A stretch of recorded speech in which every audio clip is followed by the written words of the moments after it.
রেলওয়ের একটি পরীক্ষা দিয়ে মুম্বাই থেকে ফিরছিল এক তরুণ। ট্রেনের জানলার ধারে বসে ঠিক তখনই হঠাৎ এক মেয়ে দৌড়ে এসে বলল, আমায় একটু বাঁচান দাদা।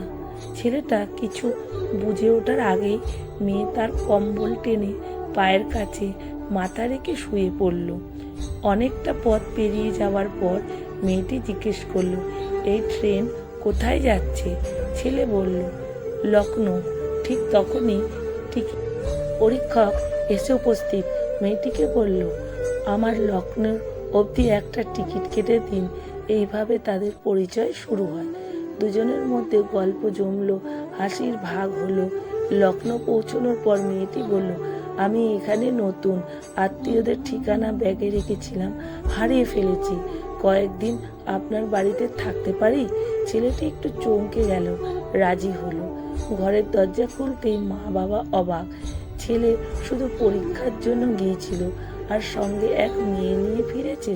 ছেলেটি মেয়েটির অসহায়তার কথা বলল। পরিবারও মেয়েটিকে আপন করে নিল। পরের দিন থেকে মেয়েটি যেন ঘরের মেয়ে হয়ে উঠল। বাজার করে রান্না ঘর গুছিয়ে সবার মন জিতে নিল। তখন ঘটল আরও এক ঘটনা। ছেলেটির বোনের বিয়ে ঠিক হলো, কিন্তু পণ হিসেবে যা লাগবে তার জন্য 80,000 টাকা ঘটিত। বাবার লোন নেওয়ার কথা বলছেন। এমন সময় মেয়েটি বলল, বাবা আমি দেব। সে টাকা দিল। বোনের বিয়েটা জমকালোভাবে হয়ে গেল।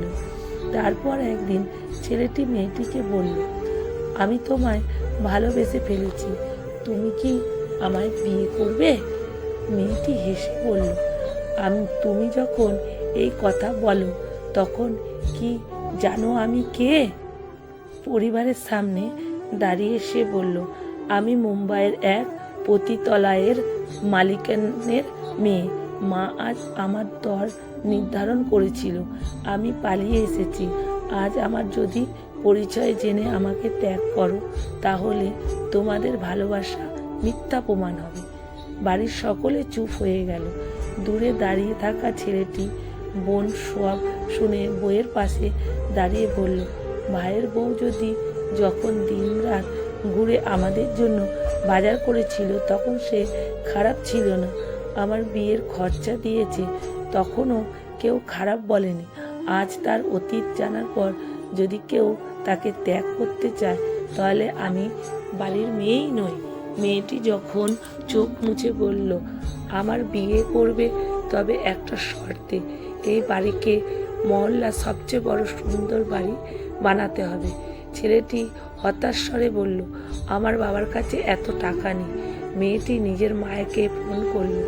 মা একজন লোক মারফত 50 লাখ টাকা পাঠালেন। বাড়ি পাল্টে গেল। এরপর মেয়েটি এক বিশাল ফ্রিজ ও ইলেকট্রিকের দোকান খুলে দিল। এরপর বিয়ে হলো। মহল্লার লোকজন নিমন্ত্রণে এলেন। সবাই জানতে পারলেন মেয়েটি অতীত।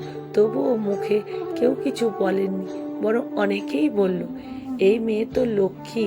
বাড়ি বদলে দিল, মন বদলে দিল, ভবিষ্যৎ বদলে দিল। আমরা সমাজ হিসেবে কতটা প্রস্তুত? যখন কেউ সাহায্য করে তখন আমরা তার অতীত দেখি না, কিন্তু যখন তাকে অপমান করে নেওয়ার সময় আসে তখন সমাজ সেই মেয়েটির চরিত্র মাপতে বসে। যদি এমন একজন নারীর শ্রদ্ধা করতে না পারি, তবে আমাদের সমাজ শব্দটারই অর্থ হারায়। লেখাটি ফেসবুক সংগৃহীত, পাঠে অনিতা ভট্টাচার্য। ভিডিওটা ভালো লাগলে বন্ধুরা প্রচুর